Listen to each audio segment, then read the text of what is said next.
को आमे देखिबा स्वीकार करिबा ता विषय रे कहिबा किंतु निजर भूलटा को आमे केबे भी प्रकाश करूना किंबा संशोधन करने को इच्छा करूना आम अंतर रे विद्रोह आसे से आदम रो स्वभाव आम भितरे रही जाइछि।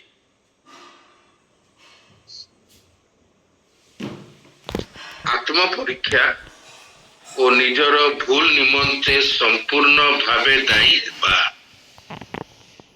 एहा मनुष्य पखरे बहुत कष्ट जटिल एणुकरी एक भग्न अंतकरण को आसीबा निमंते हमको आमर इमोशनल को ओडिया कौन भाव प्रवणता एवं आत्मिक नम्रता आवश्यक जहा कि दाऊदंक निकटरे आमे देखुछु। आमे आगु को गोटे गोटे घटना देखिबा। लुक 5 पर्व 12 रु 16 लुक 5 पर्व 12 रु 16 लुक चैप्टर 5 वर्सेस 12 to 16 प्रभु जीशु मानव रूप रे ईश्वर जेतेबेले एक कुष्ठ रोगी को सामना करंती कुष्ठ रोग घृणित समाज ताकू अग्राह्य करे समाज तार निकट को जाए नहीं आ प्रति कोनोसी भल विषय करे नहीं ताकू आउटराइट रिजेक्ट करी अग्राह्य करे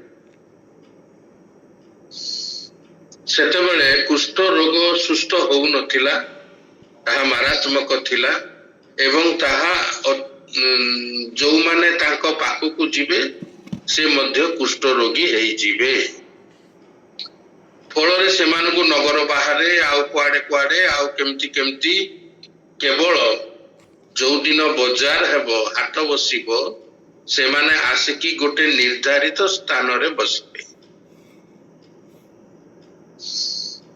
এই জায়গাରେ ଆପଣ ପଢିବେ ଲେଖା ଯାଉଛି ପ୍ରଭୁ ଯୀଶୁ ତାଙ୍କୁ ସ୍ପର୍ଶ କଲେ ଏହା କହିକି ଯେ ମୁଁ ଚାହୁଁଛି ତୁମେ ସୁସ୍ଥ ହୁଅ। से जीशु को देखी पचारे आपण कौन मते सुस्थ करदेवे से नम्र भाव पचारे कारण से एते वर्ष हैला समस्तंकर से जो दृष्टि कुदृष्टि एवं कुचिंता एवं समाज रो जो व्यवहार तांको प्रति से पाइकिरी अतिष्ठ होई गलेनी अतिष्ठ होई जेतेबेले प्रभु जीशु तांको एक कथा कहिले मु इच्छा करूची तुमे सुस्थ हुओ आउ से स्पर्श कले एठी ईश्वर कौन करूचंती आमे देखिबा मनुष्य तांको अग्राह्य करूची मनुष्य ताकू स्पर्श करूने मनुष्य ताकू नीच दृष्टि रे देखुची किंतु प्रभु जीशु तांको स्पर्श कले टिके रहिबा स्पर्श करिबा अर्थ कौन तार जो रोग अछि ताहा प्रभु जीशुଙ୍କ निकट को आसी पारिबो। प्रभु जीशु मानव रूप रे अछंती नंबर 1 नंबर 2 बाजार रे समस्ते कहिबे ये कुष्ठ रोगी सहित संबंध रखिची। तृतीय कथा तांकर शिष्य माने तांकर मनोभाव रे एक नकारात्मक चिंताधारा जीव ये सबू को एड़े यह सब गुरुत्वपूर्ण विषय समाज रे आमे जेतेबेले बंचुचु आमे केतटा विषय को आमे मानिकी चलुचु किंतु प्रभु जीशु से ईश्वर दयारे पूर्ण जेतेबेले एई लोकटी कहूची मते कोन आपण सुस्थ करिवे से जो प्रार्थना से जो हृदय समर्पण ସେଇ ଯୋଉ ଦୁଃଖ ଏବଂ କଣ କହିବା ଭଗ୍ନ ଅବସ୍ଥା ପ୍ରଭୁ ଯୀଶୁ ଅଗ୍ରାହ୍ୟ କଲେ ନାହିଁ, ତାକୁ ସ୍ପର୍ଶ କଲେ। ଆଉ ଏ ସ୍ପର୍ଶ ହିଁ ଯଥେଷ୍ଟ। ଈଶ୍ୱର ସଦାବେଳେ ମନୁଷ୍ୟର ଅଂଶ ଚାହାନ୍ତି, ନହେଲେ ସେ କରିବେ ନାହିଁ। ସେ ଜବରଦସ୍ତି କାହାକୁ ଉତ୍ତମ ବିଷୟ ଦେବେ ନାହିଁ। ଆଉ ଏଠାରେ ଆମେ ଦେଖୁ ଯେ ସେ ସୁସ୍ଥ ହେଲେ। କିଏ? କୁଷ୍ଠ ରୋଗୀ ରୋଗରୁ ସୁସ୍ଥ ହେଲେ। ଦ୍ୱିତୀୟ କଥା, ସମାଜରେ ସିଏ ଗୃହୀତ ହେଲେ। ସେ ମନ୍ଦିରକୁ ଯାଇ ଏକ ବଳି ଉତ୍ସର୍ଗ କରିପାରିଲେ। ସେ ନିଜକୁ ଦେଖେଇଲେ, ଦେଖନ୍ତୁ ଆଜ୍ଞା, ମହାଯାଜକଙ୍କୁ ସେ ଦେଖେଇଲେ, ଆଜ୍ଞା ମୁଁ ସୁସ୍ଥ ହେଇଛି, ମୋର ଦେହ, ମୋର ହାତ ସବୁ କିଛି ଆପଣ ଦେଖିପାରିବେ। ମତେ ପ୍ରଭୁ ଯୀଶୁ ସୁସ୍ଥ କଲେ, ମୁଁ ଭଲ ହେଇଗଲି। ତାପରେ ମହାଯାଜକ ବା ଯୋଉ ଯାଜକ ମାନେ ଅଛନ୍ତି, ସେମାନେ ଏକ ବଳି ଉତ୍ସର୍ଗ କରି ତାକୁ ସମାଜରେ ଗୃହୀତ କରିବେ।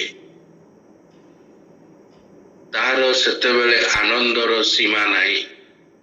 ସବୁଆଡେ କହି ବୁଲିବ, ମୁଁ ସୁସ୍ଥ ହେଇଯାଇଛି, ମତେ ମନ୍ଦିରରେ ଗ୍ରହଣ କରାଯାଇଛି, ମୁଁ ବଳି ଉତ୍ସର୍ଗ କରିଛି ଈଶ୍ୱରଙ୍କର ନିକଟରେ, ଯେପରି ଆପଣ ମାନେ କରନ୍ତି, ମୁଁ ଆପଣ ମାନଙ୍କ ମଧ୍ୟରୁ ଜଣେ। ଏ ହେଲା ରେଷ୍ଟୋରେସନ, ପୁନଃସ୍ଥାପନା। ଜଟିଳ କଥା।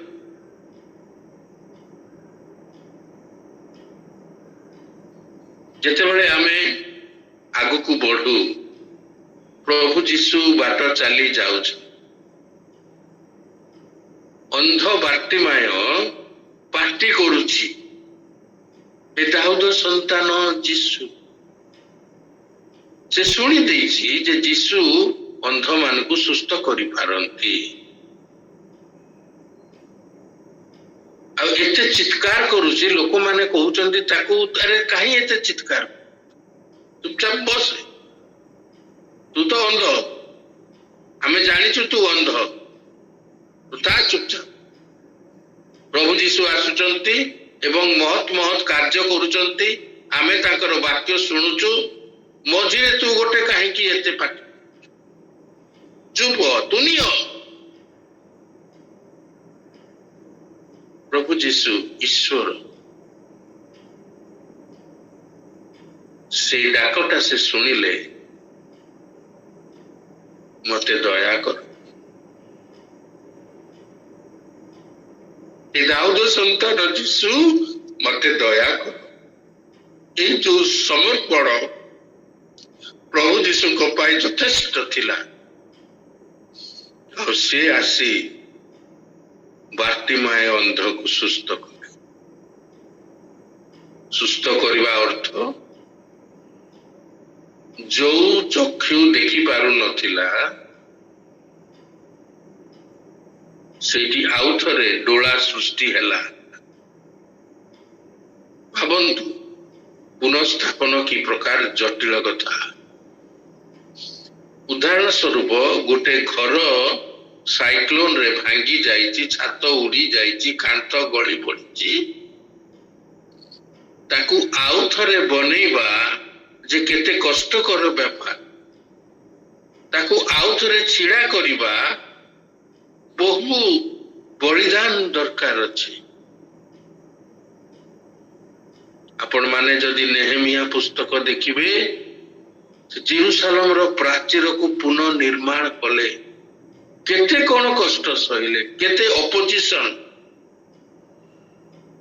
କେତେ ମନ୍ତ୍ରଣା ତନ୍ତ୍ରଣା। ସେଥିପାଇଁ ଗୋଟେ ହାତରେ ବର୍ଛା ଛୁରା, ଆଉ ଗୋଟେ ହାତରେ କରଣୀ।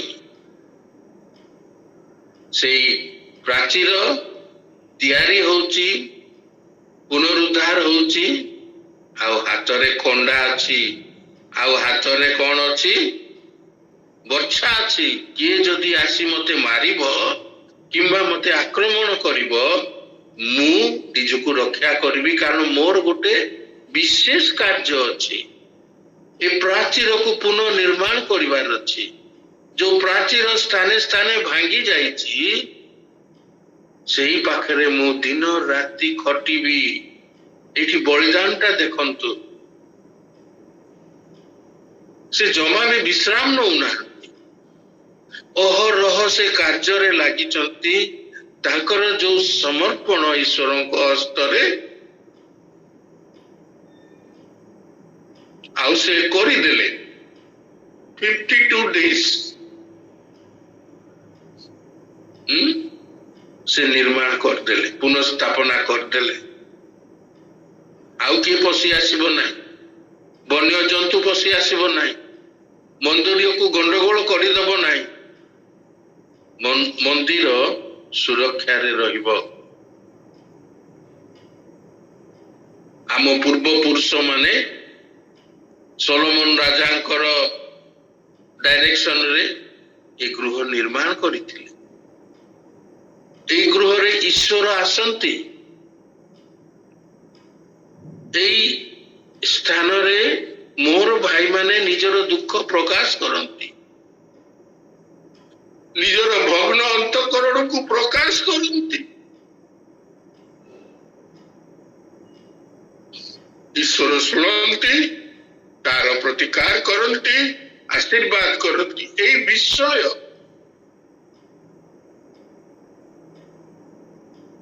ନେହେମିଆ ସେ ରାଜାଙ୍କ ପାଖରେ, ଭିନ୍ନ ଦେଶର ରାଜାଙ୍କ ପାଖରେ କାର୍ଯ୍ୟ କରୁଥିବା ସମୟରେ ତାଙ୍କ ଅନ୍ତଃକରଣରେ ଏ ସବୁ କିଛି ସିଏ ଅନୁଭବ କଲେ ଏବଂ ତାଙ୍କ ମନରେ ହେଲା ନାଇଁ ମୁଁ ଯିବି, ରାଜା ମତେ ଯିବାକୁ ଦିଅନ୍ତୁ। ରାଜା କହିଲେ ତୁମେ ଯାଅ, ତୁମେ ମୋର ପାନପାତ୍ର ବାହକ, ତୁମର ଯୋଉ କାର୍ଯ୍ୟ ଉପରେ ମୁଁ ସନ୍ତୁଷ୍ଟ। ରାଜା ତାଙ୍କୁ ଛାଡ଼ିଦେଲେ, କିଛି ମନା କଲେ ନାହିଁ। ଈଶ୍ୱର ନେହେମିୟାଙ୍କ ସମର୍ପଣ ଦେଖିଲେ, ତାଙ୍କର କାର୍ଯ୍ୟ ଦେଖିଲେ, ତାଙ୍କ ହୃଦୟର ଆବେଗ ଦେଖିଲେ, ସେଇ ଜାଗାରେ ପୁନଃସ୍ଥାପନା କଲେ। ଗୋଟିଏ ଲୋକ, ତାପରେ ଅନ୍ୟମାନେ ଆସିଲେ ନେହେମିୟାଙ୍କ ନିକଟକୁ। ମୋର କହିବା ଉଦ୍ଦେଶ୍ୟ ହଉଛି, ମନୁଷ୍ୟ ଯଦି ନିଜର ପାପ, ଅନ୍ଧକାର, ରୋଗ, ଦୁଃଖ, କ୍ଲେଶ ଯଦି ଈଶ୍ୱରଙ୍କ ନିକଟରେ ସମର୍ପଣ ନ କରିବେ, ଈଶ୍ୱର କଣ କରିବେ? ଈଶ୍ୱର କୌଣସି ବିଷୟ ଜୋର ଜବରଦସ୍ତ କରିବେ ନାହିଁ। ସେଦିନ ବାର୍ଟିମାଏ ଅନ୍ଧ ଦେଖିଲା, ଯେ କୁଷ୍ଠ ରୋଗୀ ସେଦିନ ସେ ସାମାନ୍ୟ ହେଇଗଲା, ନର୍ମାଲ ହେଇଗଲା।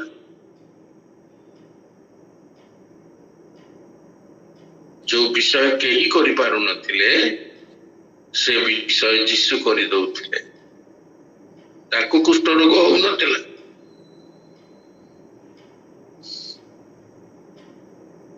ଏତେ କୋଳାହଳ ମଧ୍ୟରେ ବାର୍ଟିମାଏ ଅନ୍ଧଙ୍କର ସ୍ୱର ତାଙ୍କର କର୍ଣ୍ଣକୁ ସ୍ପର୍ଶ କଲା।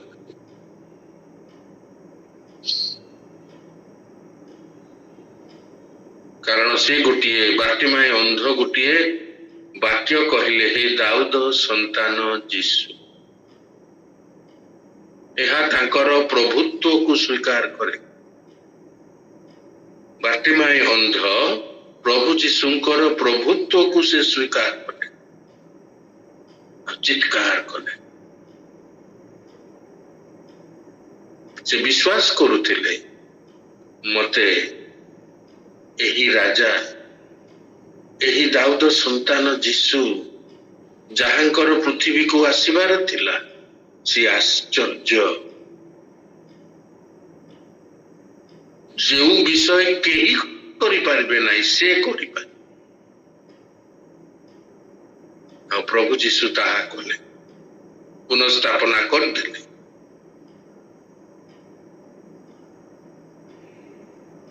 ଅନେକ ସମୟରେ ଆମେ ମାନେ କଣ କରୁ ମନୁଷ୍ୟ ମାନେ ଆମେ ମୂଳକୁ ଯାଉନା।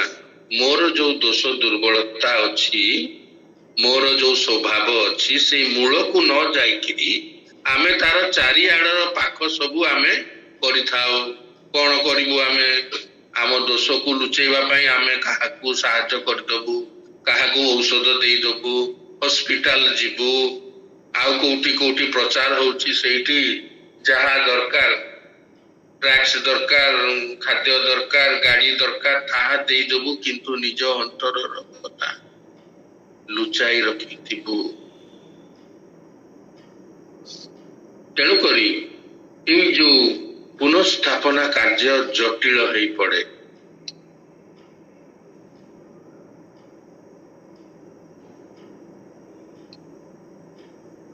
ଆଉ କଣ ହୁଏ? ପୁନଃସ୍ଥାପନା କାର୍ଯ୍ୟ କଣ ହୁଏ? ଆମମାନଙ୍କର ଟ୍ରାଡିସନ କୁ କଣ କହିବା ଓଡ଼ିଆରେ? ଆମମାନଙ୍କର ଯୋଉ ରୀତିନୀତି, ପରମ୍ପରା। ହଁ ପରମ୍ପରା। ଥ୍ୟାଙ୍କ ୟୁ ବହୁ। ଏଇ ଯୋଉ ପୁନଃସ୍ଥାପନା କାର୍ଯ୍ୟ ଆମର ପରମ୍ପରା କୁ ବିରୋଧ କରେ।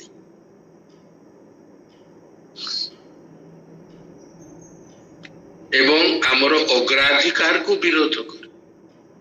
ମନୁଷ୍ୟ ଭାବରେ ଆମର କେତୋଟି ପରମ୍ପରା ଅଛି। ପ୍ରଥମ ସପ୍ତାହରେ ପ୍ରଭୁ ଭୋଜ ହେବ। ପ୍ରଥମ ସପ୍ତାହରେ ଯଦି ମୁଁ ଯାଇପାରୁନି ମଣ୍ଡଳୀକୁ, ମୁଁ ଆଉ ପ୍ରଭୁ ଭୋଜରେ ସାମିଲ ହେଇପାରିବି ନା। କିନ୍ତୁ ଆପଣ ଯଦି ଦକ୍ଷିଣ ଭାରତକୁ ଯିବେ, ତାଙ୍କର ପ୍ରତି ରବିବାର ପ୍ରଭୁ ଭୋଜ ହୁଏ। ଯେପରିକି କିଏ ମିସ୍ ନ କରନ୍ତି, ଯେପରି ବିଶ୍ୱାସୀ ଭାଇ ଭଉଣୀ ମାନେ ତାହାର ଅଂଶ ନେଇପାରିବେ।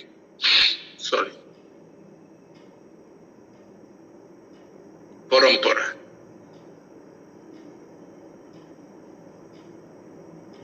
ଆଉ ଏ ପରମ୍ପରାଗତ ରହିଲେ ଯଦି ମୁଁ ନେଇପାରିନି ପ୍ରଭୁ ଭୋଜ ପ୍ରଥମ ସପ୍ତାହରେ, ମୁଁ ମଧ୍ୟ ଅନ୍ଧକାର ଯାହା କରୁଥିଲେ ବି ଏ ମାସ ମୁଁ ପ୍ରଭୁ ଭୋଜ ନେଇନି, ମୁଁ ବଡ ପାପୀ, ମୁଁ ବଡ ଅଯୋଗ୍ୟ, ଶୈତାନ ମତେ ଘାରି ଦବ। ଛକି ବସିଛି ପରା, ଦ୍ୱାରରେ ଛକି ବସିଛି, କୋଷିବ ମତେ ବାରମ୍ବାର, ଶୋଇଲା ବେଳେ, ଉଠିଲା ବେଳେ, କାର୍ଯ୍ୟ କଲା ବେଳେ। ଏ ସମସ୍ତେ ପ୍ରଭୁ ଭୋଜ ସହଭାଗିତା ଏଥର। ଫୋନ ଆସିବ, ବିଜୁ ଭାଇ ଭଲ ଅଛନ୍ତି ତ? ହଁ ଭଲ। ଏଥର କଣ ଆପଣ ପ୍ରଭୁ ଭୋଜ ଆସିଲେ ନାହିଁ? ଗଲା ବିଜୁ ଭାଇର ଅବସ୍ଥା ଗଲା ସେଠି।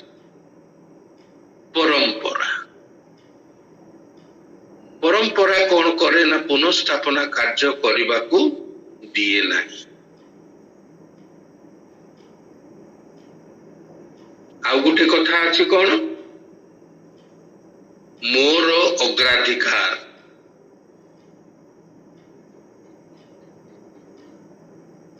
ମୋର କେତେ ଗୋଟେ ପ୍ରାୟୋରିଟିସ୍ ଅଛି, ସେଇଟା ମୁଁ ଆଗେ କରିବି, ତାପରେ ଯୋଉ କଥା।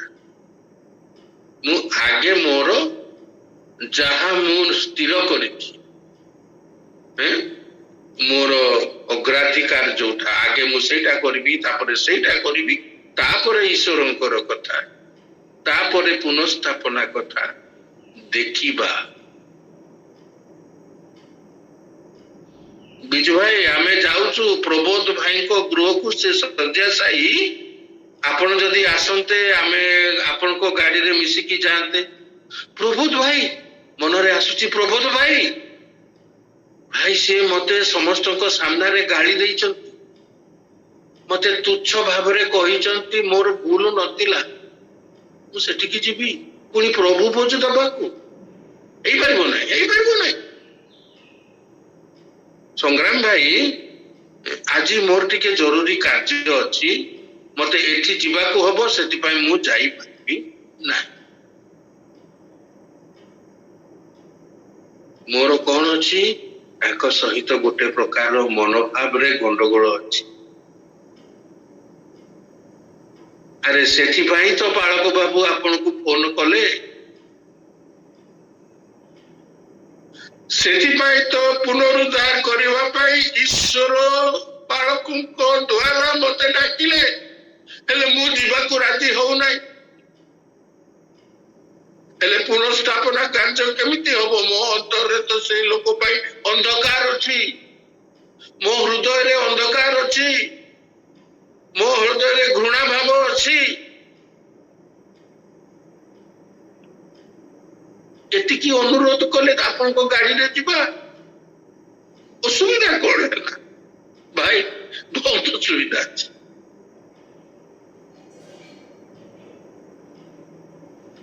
ଅଗ୍ରାଧିକାର ଯେତେବେଳେ ଆମର ଥାଏ, ଆମେ ପୁନରୁଦ୍ଧାର କରିପାରିବୁ।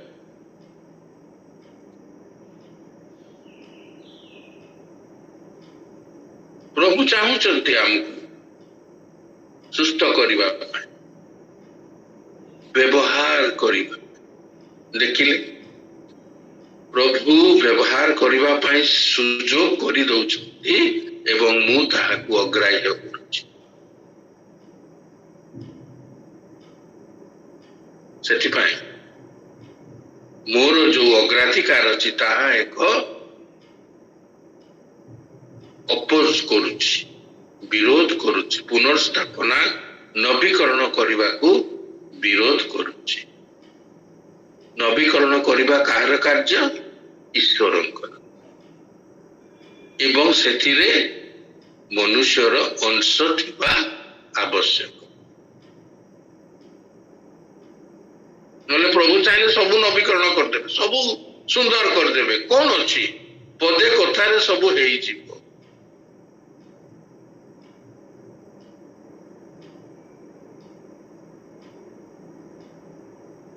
ପୁନଃସ୍ଥାପନା କରିବା ହେଉଛି ଏକ ସ୍ପିରିଚୁଆଲ ୱାରଫେୟାର, ଆତ୍ମିକ ଯୁଦ୍ଧ। ପ୍ରଭୁ ଯୀଶୁ ଯୋଉଥିପାଇଁ ଆସିଥିଲେ, ସେ ସେଥିପାଇଁ ମନୁଷ୍ୟକୁ ପୁନଃସ୍ଥାପନା କରିବେ, ମନୁଷ୍ୟକୁ ପୁନରୁଦ୍ଧାର କରିବା ତାଙ୍କୁ ବଳିଦାନ ହେବାକୁ ପଡିଲା।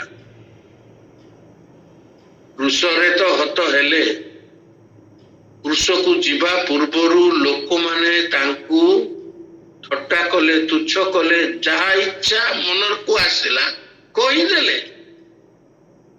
ସେ ପ୍ରକାର ସେମାନଙ୍କ ସାଙ୍ଗରେ ଯାଉଛନ୍ତି, ବେଶ୍ୟା ମାନଙ୍କ ସାଙ୍ଗରେ ଖାଉଛନ୍ତି।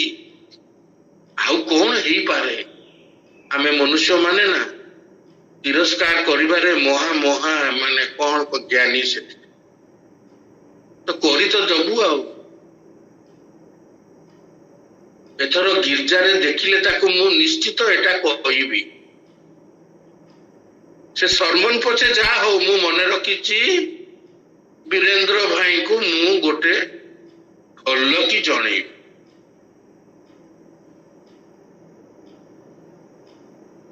ପୁନଃସ୍ଥାପନାରେ ବଳିଦାନ ଆବଶ୍ୟକ, ଅନେକ କିଛି ସହ୍ୟ କରିବାକୁ ପଡିବ।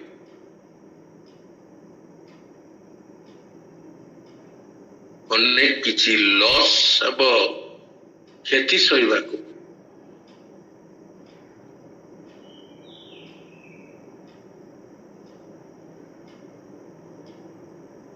ବେଳେ ବେଳେ ଯୋଉ ଜାଗାକୁ ଯାଉଛନ୍ତି, କୋଉ ରୋଗୀକୁ ଭେଟିବା ପାଇଁ କିମ୍ବା କାହାକୁ ପରାମର୍ଶ ଦେବା ପାଇଁ, ଆପଣ ଯାଉ ଯାଉ ଦୁର୍ଘଟଣାରେ ପଡିପାରନ୍ତି।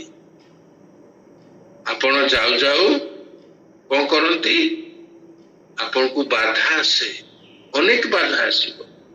କାରଣ ଏହା ଏକ ଆତ୍ମିକ ଯୁଦ୍ଧ, ଶୈତାନ ଲାଗିଛି ପରା।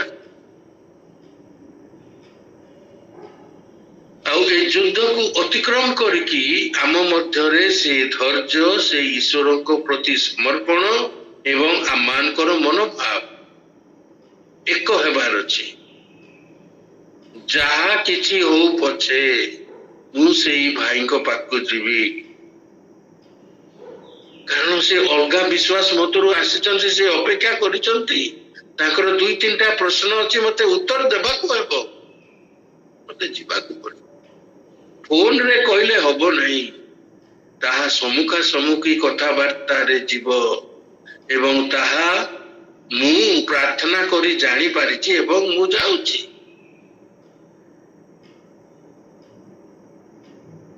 କିନ୍ତୁ ଶୈତାନ ବାଧା ଦଉଛି। ସେ ସବୁକୁ ଅତିକ୍ରମ କରିବାର ସାହସ, ସେ ସବୁକୁ ଅତିକ୍ରମ କରିବାର ମନୋଭାବ ଏବଂ ମୋର ସମର୍ପଣ ଆବଶ୍ୟକ ଅଛି, ଯୋଉଥିରେ ପ୍ରଭୁ କାର୍ଯ୍ୟ କରିବେ। ମୁଁ ପହଞ୍ଚିଲେ ସେ ଭାଇଙ୍କ ସହିତ କଥାବାର୍ତ୍ତା କରିବି, ତାଙ୍କର ସମସ୍ତ ସନ୍ଦେହକୁ ଦୂର କରିପାରିବି, ପ୍ରଶ୍ନର ଉତ୍ତର ଦେଇପାରିବି ଏବଂ ସେଇ ଜାଗାରେ ଏକ ସୁନ୍ଦର ପ୍ରାର୍ଥନା କରିପାରିବି। ଯୋଉଠି 2 ଜଣ ଥିବେ, ପ୍ରାର୍ଥନା କଲେ ଈଶ୍ୱର ଶୁଣିବେ।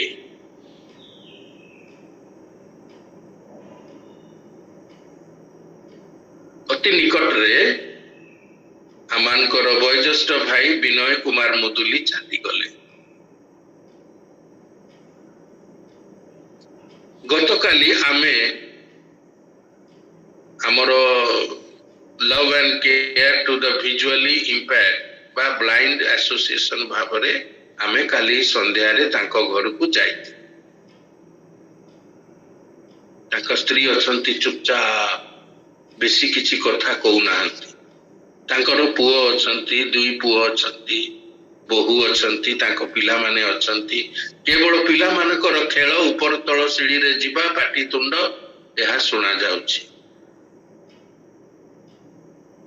ସେଠାରେ ଯାଇ ଆମେ ଈଶ୍ୱରଙ୍କର ବାକ୍ୟ ତାଙ୍କୁ ଦେଲୁ, ଗୀତ ଗାଇଲୁ, ପ୍ରାରମ୍ଭିକ ପ୍ରାର୍ଥନା ହେଲା, ଗୀତ ବୋଲା ହେଲା। ତାଙ୍କ ସହିତ ତାଙ୍କ ପାଖରେ ମୋ ସ୍ତ୍ରୀ ଆଉ ଜୀବରତ୍ନ ଭାଇର ସ୍ତ୍ରୀ ବସିଲେ, ଆଉ ଚିନ୍ମୟ ଭାଇ ତାଙ୍କ ଭାଇ ବସିଲେ, ପିଲାମାନେ ବସିଲେ, ବଡ଼ ପିଲାମାନେ। ବିନୟ ଭାଇଙ୍କ ନିଜ ଭାଇ ଟୁଲିଆ ଭାଇ ସିଏ ବି ଥିଲେ, ତାଙ୍କ ସ୍ତ୍ରୀ ବି ଥିଲେ। ଆଉ ଆମେ ଆଶ୍ୱାସନାର ବାକ୍ୟ ପ୍ରକାଶ କଲୁ। ମୃତ୍ୟୁ ଶେଷ ନୁହେଁ, ମୃତ୍ୟୁ ପ୍ରମୋଶନର କଥା, ଉନ୍ନତ ହେବାର କଥା, ଈଶ୍ୱରଙ୍କ ସହିତ ସାକ୍ଷାତ ହେବାର କଥା। ଏପରି କେତେଟି ବିଷୟ କହିକି ଆମମାନେ ଫେରିଲୁ। ଗୋଟିଏ କଥା ମୁଁ ଦେଖିଲି, ଆମମାନେ ଯେତେବେଳେ କଥାବାର୍ତ୍ତା ଶେଷ ବେଳକୁ ହେଲୁ ଏବଂ ଉଠିଲୁ, ଚିନ୍ମୟ ଭାଇଙ୍କ ମା ଅର୍ଥାତ୍ ବିନୟ ଭାଇଙ୍କର ସ୍ତ୍ରୀ ସେ ହସିଲେ। ସେ ହସିକି ଧନ୍ୟବାଦ ଦେଲେ। ପୁନରୁଦ୍ଧାର କାର୍ଯ୍ୟ ତାଙ୍କର ଆତ୍ମିକ ଜୀବନକୁ ଆଉ ଥରେ ବଳବାନ କରିବା। ଯୋଉ ଅବସ୍ଥାରୁ ତଳକୁ ଖସି ଆସିଛି, ଦୁଃଖ ହଉ, କଷ୍ଟ ହଉ, ତାଙ୍କ ସ୍ୱାମୀଙ୍କର ଅନେକ ସେବା କରିଥିଲେ, ଅନେକ ସେବା କରିଥିଲେ, କିନ୍ତୁ ସେ ଦୁଃଖରେ ମର୍ମାହତ ହେଇଥିଲେ। ଆଉ ଆମମାନଙ୍କର ସେଇ ସହଭାଗିତା ଈଶ୍ୱରଙ୍କ ନିକଟରେ ଗୀତ ଗାୟନ, ଗୌରବ ତାଙ୍କୁ ଆନନ୍ଦିତ କଲା। ମୋ ସହିତ ଏ ଭାଇମାନେ ଅଛନ୍ତି, ମୋ ଦୁଃଖ ବେଳେ ସେମାନେ ଆସିଲେ। ମୁଁ ଏକା ନୁହେଁ, ମୁଁ ଏ ଜଗତରେ ଏକା ନୁହେଁ। ମୋ ସ୍ୱାମୀ ଯଦି ଛାଡ଼ି ଚାଲିଗଲେ, ଯାହା ଈଶ୍ୱରଙ୍କ ଯୋଜନା ଥିଲା, ତା ମାନେ ନୁହେଁ ଯେ ମୁଁ ଏକା ହେଇଗଲି। ମୋ ସହିତ ଏ ଭାଇମାନେ ଅଛନ୍ତି। ଏହା ହିଁ ପୁନରୁଦ୍ଧାରର କାର୍ଯ୍ୟ,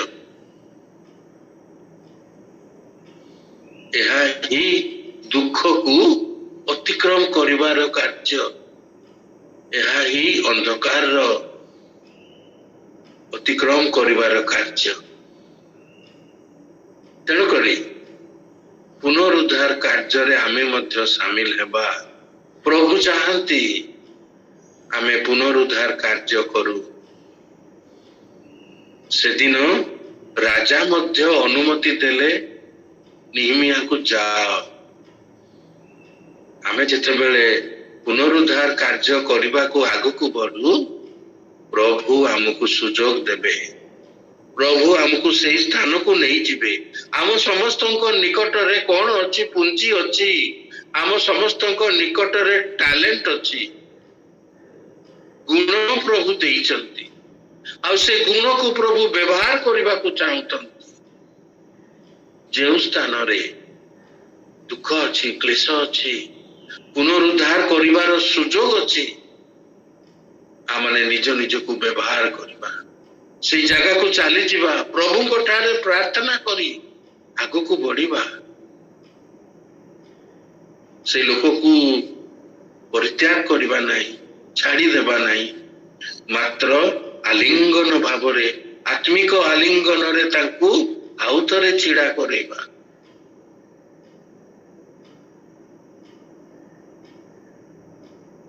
जेते बेले इस्राएल संतान माने बाबिलोन को एक्साइल रे चली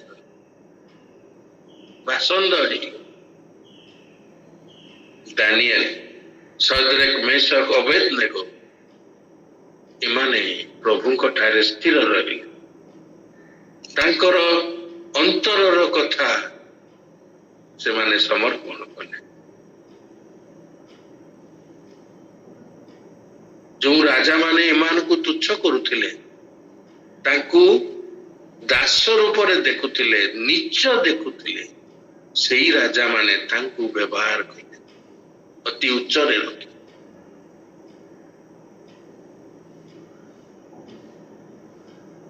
तेणु करी से दिन दानियल थिले सदरक मेशक अबेदनेगो थिले आज आमे अछु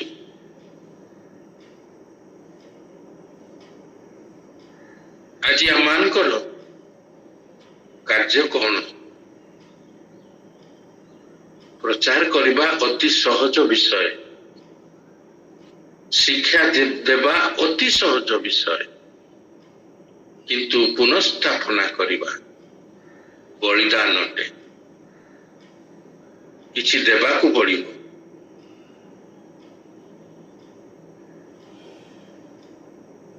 प्रभुଙ୍କ ठाकरे निजर आत्मा को समर्पण करवा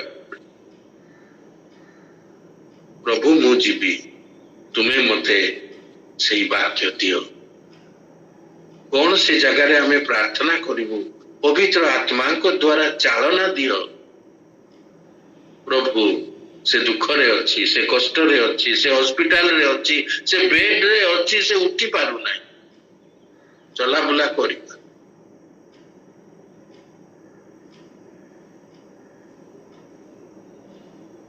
गत रविवार विजय जेम्स साक्ष्य दौले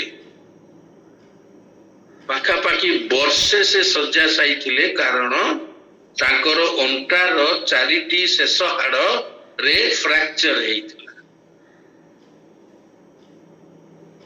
भाबंतु अंटा हाड़ रे फ्रैक्चर हेइथिला चारटा हाड़ तळर शेष चारटा हाड़ फ्रैक्चर हेइथिला से उठी पारु नथिले से शଯ୍ୟାଶାୟୀ ଥିଲେ तांकु खुआ जाउतला तांकर सबु कार्य बेड रे होउतला सही भाई गत रविवार दिन आसी साक्ष्य देले छिड़ा हेकि कहिले आज्ञा मु छिड़ा हवा तो दूर कथा मु बसी भी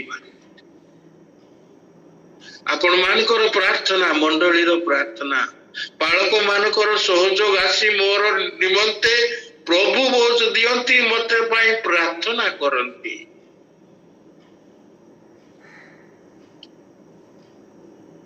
से प्रार्थना ही जो डाक्टर कहले ए जो हाड़ भांगी जाइछि या सुस्थ हेबो नहीं आमे किछि करि पारिबु नहीं आपण जीवन सारा बेड रिटर्न एई रहिबे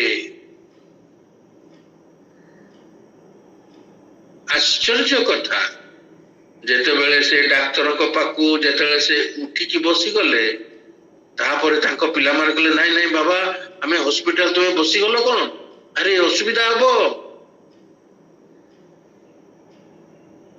जेम्स बाबू कहले विजय जेम्स कहले टिके जीवा चलो तो डाक्टर खान सेठी स्कैन हैला परे देखा जाउची फाटो नाही कोनोसी फाटो नाही सब ठीक हे जाईची एमिति हैला आश्चर्य आम ईश्वर आश्चर्य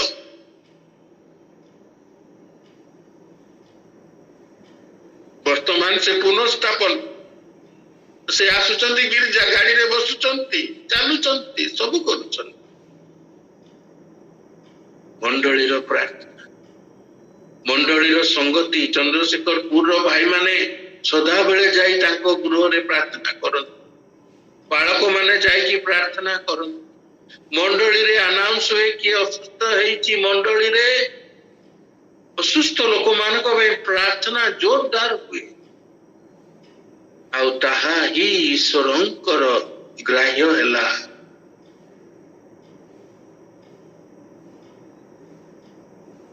ଡାକ୍ତର ମାନେ ତାଙ୍କୁ 6 ମାସ ଟାଇମ ଦେଇଥିଲେ, ଆପଣ 6 ମାସ ବଞ୍ଚିବେ। ବର୍ତ୍ତମାନ ଈଶ୍ୱର ତାଙ୍କୁ ଦେଇଦେଲେ। ପୁନଃସ୍ଥାପନା କରିବା ଈଶ୍ୱରଙ୍କ ପାଇଁ କିଛି ନାହିଁ, କିନ୍ତୁ ମନୁଷ୍ୟର ଅଂଶ ସେଠାରେ ଅଛି।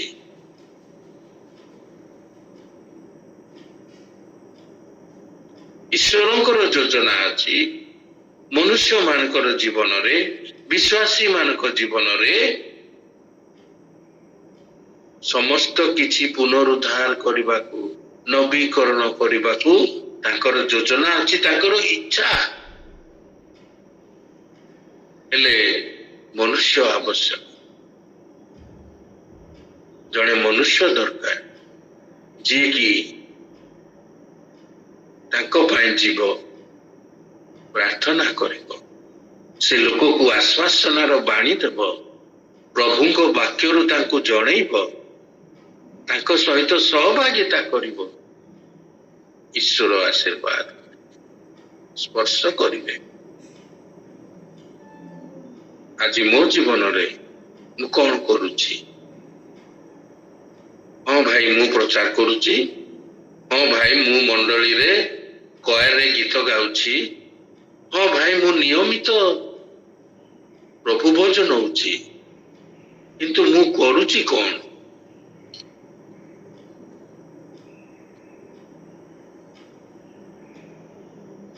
ପୁନରୁଦ୍ଧାର କାର୍ଯ୍ୟ ଏକ ଜଟିଳ କାର୍ଯ୍ୟ। ଏ କାର୍ଯ୍ୟ କରିବା ପାଇଁ ପ୍ରଭୁ ମନୋନୀତ କରନ୍ତି ଆପଣଙ୍କୁ ମତେ, ଏବଂ ପ୍ରଭୁ ବ୍ୟବହାର କରିବାକୁ ଚାହାନ୍ତି। ଆମ ପାଖରେ ସେ ଗୁଣ ଦେଇଛନ୍ତି, ଆମ ପାଖରେ ତାଙ୍କର ବାକ୍ୟ ଦେଇଛନ୍ତି, ଆମ ପାଖରେ ଗୀତ ଗାଇବାର ବହି ମଧ୍ୟ ଦେଇଛନ୍ତି, କିନ୍ତୁ କେବେ ଆମେ ପୁନରୁଦ୍ଧାର କାର୍ଯ୍ୟ କରିବା? ପ୍ରଭୁଙ୍କର ଅନୁଗ୍ରହ ସମସ୍ତଙ୍କ ପାଇଁ ଅଛି।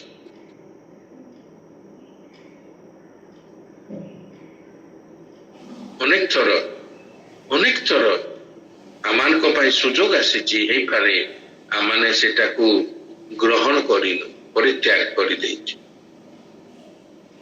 ଗୋଟେ ଜୀବନର ଛୋଟ କଥା, ସତ୍ୟ ଘଟଣା କହିକି ମୁଁ ଏଇ ସଭାଟିକୁ ଶେଷ କରିବାକୁ ଚାହୁଁଛି। ମୁଁ ଯେତେବେଳେ କଟକ ରେଭେନ୍ସା କଲେଜରେ ପଢୁଥିଲି, ମୁଁ ଡେଲି ଭୁବନେଶ୍ୱରରୁ ଯାଏ ଆସେ। ରେଭେନ୍ସା କଲେଜକୁ, ବସଷ୍ଟାଣ୍ଡକୁ, ବାଦାମବାଡିକୁ ଆସିବାକୁ ରିକ୍ସା ଦରକାର।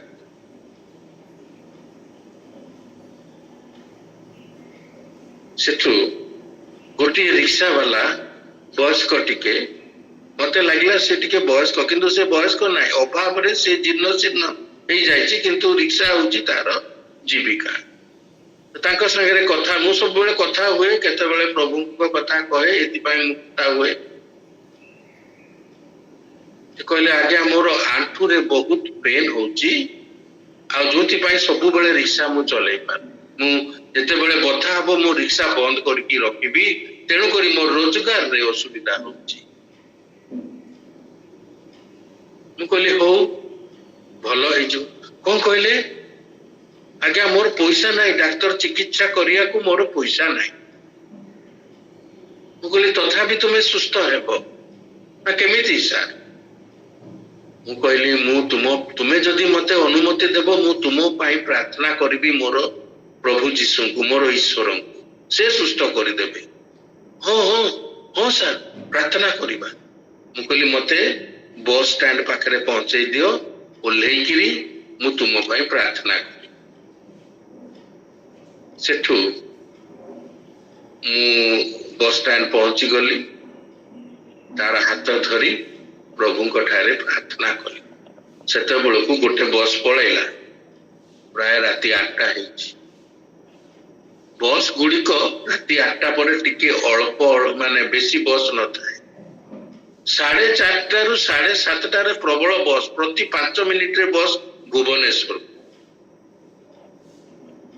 8टा हो जाइतिला बस आउ से गोटे बस छिड़ा हेतिला पळैला ठीक अछि प्रार्थना कलु तापरे अन्य गोटे बस आसिला मो राति 9टा 9:30 रे घरे पहुंचे तार दिन पुणी आसीबी रिसर्च चली रेवेन्सा कॉलेज किछि दिन गला परे आपातत 7 दिन एई किछि कि एई नै मोर टिके मने पडु मु आसीची रिक्शा नेबाकू मु आसिकिरी पहुंची सेई जगह रे गोटे रिक्शा वाला पार्टी करछि बाबू बाबू बाबू कहली किए मते परे आउ का को डाकुछि केते लोक अछ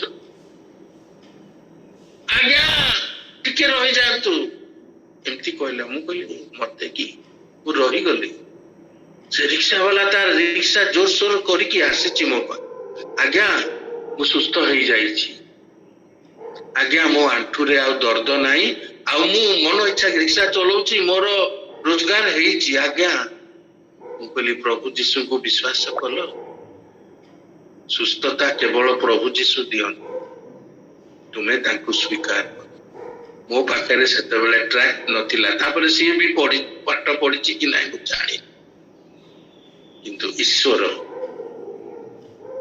पुनरुद्धार कले तार आंठू सुस्थ हो गला से आनंद रे रिक्शा बाहिला तार रोजगार क्षमता बढ़ी गला प्रभु आपन को व्यवहार करिवे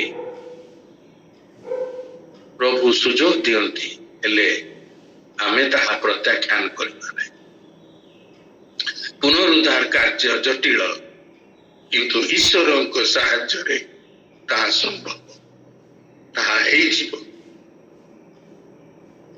जदि मो जीवन रे प्रभु ए प्रकार करि पारिले